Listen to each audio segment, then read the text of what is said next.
A rest day in my life. Hey there everyone, it's 4 in the morning and nag-crave ako ng sisig. So we decided na pumunta sa market at bumili ng ingredients. Kaso, oops, sarado pa pala sila.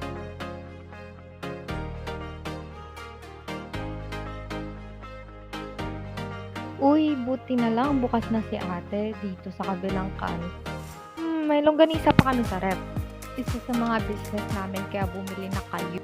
So, I thought, why not make sisig longganisa? Here's the batcham recipe for sisig longganisa. First, pakuluin ng longganisa sa tubig to remove any excess fat.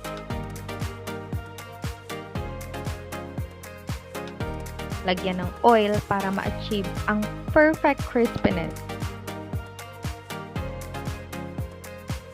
Kapag luto na, i-chop-chop mo na ang longganisa into smaller bite-sized pieces tulad ng meat sa traditional sisig.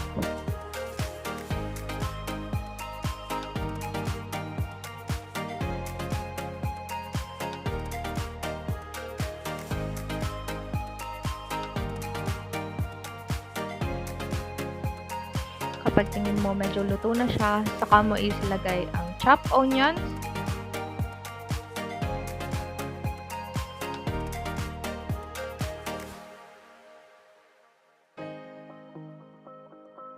sili verde,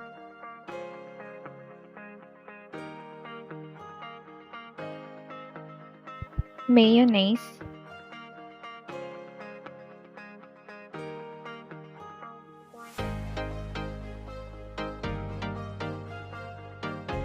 at nor liquid seasoning. Pwede mo ring lagyan ng paminta at asin kung kulang pa sa'yo yung lasa.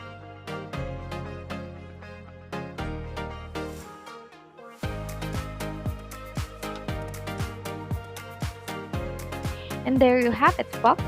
Hope you enjoyed our recipe, a delicious twist on the classic sisig recipe. Craving satisfied na naman. Try nyo na. Thank you for watching.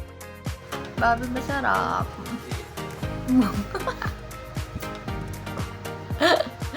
Taste test.